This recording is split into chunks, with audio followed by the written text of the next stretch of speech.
Hi there, welcome to Ray's Toolbox. Today we're going to fix the roof of the camper. This is what it looked like when we first got started along all of the seams, so I better get started. Stick around.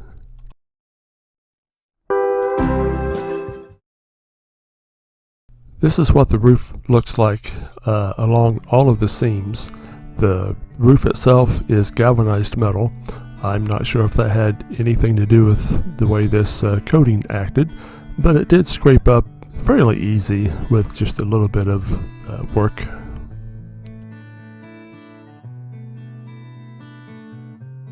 This is the first joint, the first seam along the front end of the camper.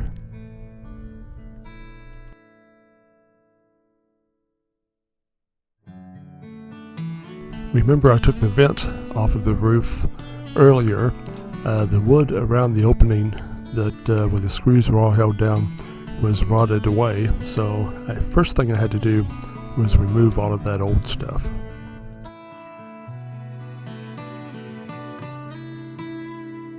I used 1x lumber to fill the void where the rotted boards were under the vents. I made them long enough to catch several of the ceiling joists. I took a small sheet of aluminum, cut it down to size to fit the vent opening, and then I went around the outside with some of the butyl tape to help seal it down.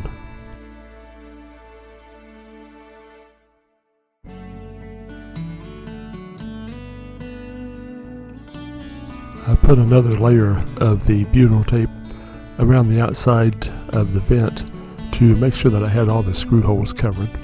And then I lined everything up and was able to screw all the pieces together.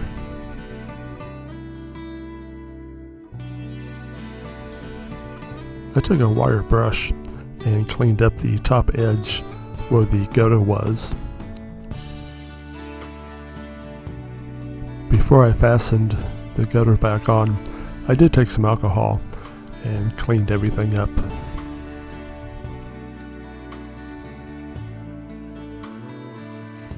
Alright, this channel off at the top there, this is the channel that the awning slides into.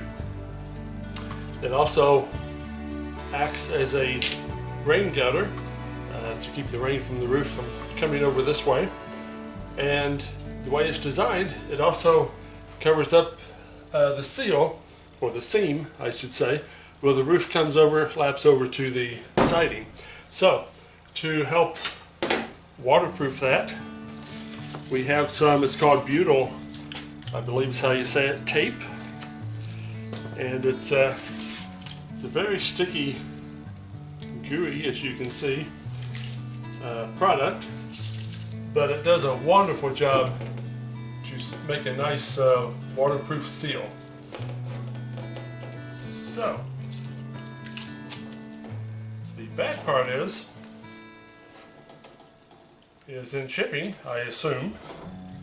This must have been stored up on the side, as you can see. It's not really a good circle anymore, but I think a little bit of attention to where it goes, I think we can still get a good seal on this rain gauge on this gutter piece. I did go ahead and pre-drill each one of the holes since I was going through at least 2 layers of metal before I got into the wood.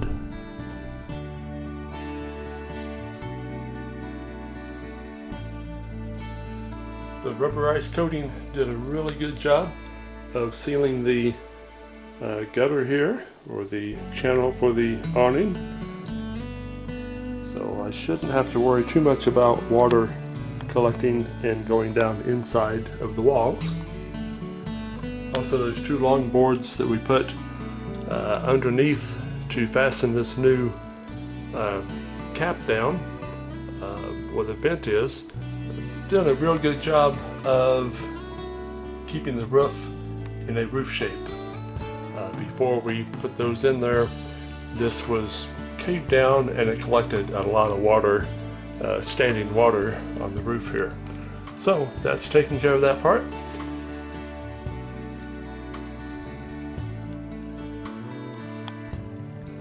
I'm going to put on the second coat and we'll be ready for the paint.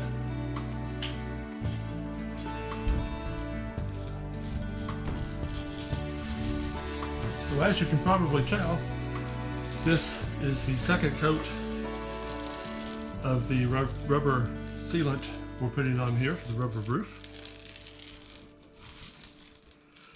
First coat went on pretty thick and covered most of the cracks and blemishes and whatnot. So the second coat just kind of ensures all those get sealed, so we don't have any surprises down the road. A little bit left in the can here that I want to use up. But you can tell this is going to be a pretty good seal, so I shouldn't have to worry about water leaking in through the vent that we patched or down these gutters, down the sides. Everything looks like it's pretty good.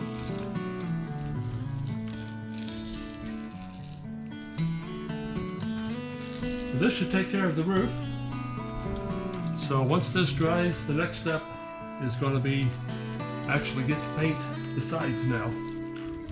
I want to paint the sides before I do the inside of the camper, because I want to run the lights,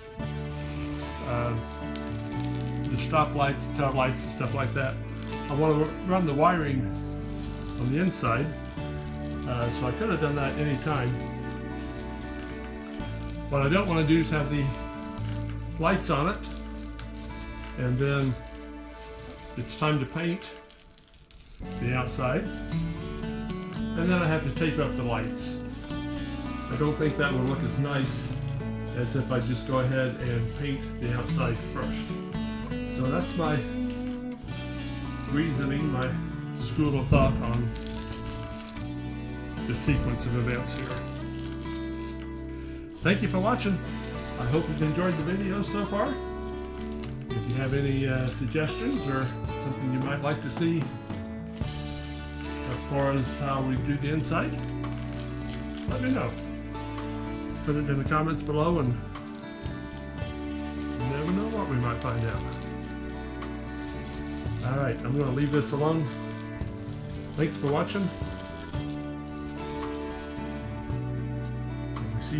See you on the next video when it's time to paint. Bye.